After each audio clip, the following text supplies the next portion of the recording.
So let's go back to our server, and what we're going to do is just going to create a really simple tween. It's going to tween back and forward, and that's all it's going to do. So if we let's just assign this to a variable and make it a bit easier. So xent equals xent dot translate. Translate is the position of an entity. You have 3 different transform types: translate, rotate, and scale. And if you don't know much about transformations, it might be a good idea to just sort of do a quick Google up on transforms, 2D transformations, so you can get an idea of what translate, rotate, and scale do. You don't need to dive too much into it because the engine kind of handles most of it for you. But you can just remember translate is move, and that's what you've got to think about really. We're going to tween the translate x coordinate, so dot tween. This is a built-in part of the engine. It extends all objects to allow tweening, and we get the tween like this, and then we say step 2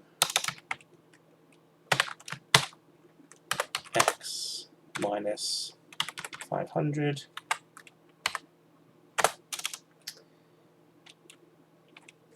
In fact, I need to look up the definition of step 2 because I have forgotten. The easiest way to do that, by the way, is if you go to the Isogenic engine website, go to the docs. If you have a look at the documentation at the top, there's the API documentation. Now we're looking at tween.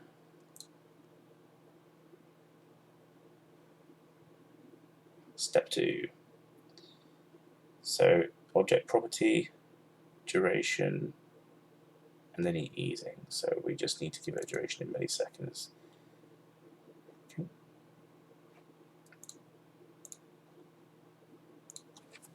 So I think 500 pixels to the left, which is minus 500, because 0, 0 is always the center of the screen until you translate the camera, but we won't go into that right now. So we're going to take, let's call it, let's say 10 seconds. So we're going to move, actually let's move 1,000 pixels in 10 seconds, and then start. I say 10 seconds because now when we connect, we should, in theory, see the entity moving. It gives us enough time to load the server, load the client, and see the entity move. So hopefully if I've got all of that correct, it should work.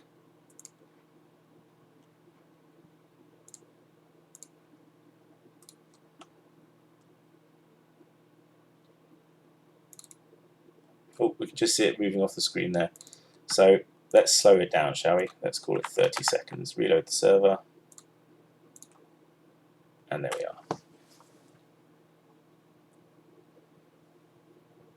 Again, you see it's probably a little bit jerky on your screen because the screen cap software.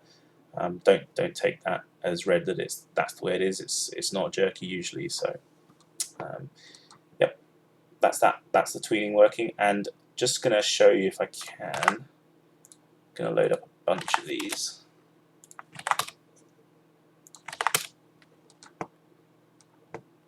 And let's just break them out into their own windows.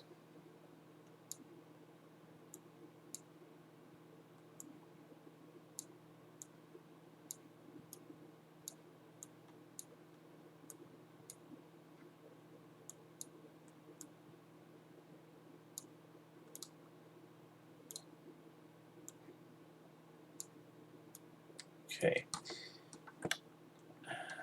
And what I'm going to do is I'm going to refresh the server, and then I'm going to minimize the IDE, which will bring all these windows back up. And theoretically, you should see it moving all on the same screen. So refresh the server, minimize, and there we are. So there's synchronized multiplayer with an entity moving across the screen tweened. Very simple example, but now I think hopefully you should be able to kind of get the idea of how powerful this entity system can be, the streaming system can be, and the kind of stuff you can do with it. Hope that you've enjoyed that, and next tutorial we'll move on to some more of this and kind of delve into a little bit more of the advanced functionality of the engine. Cheers.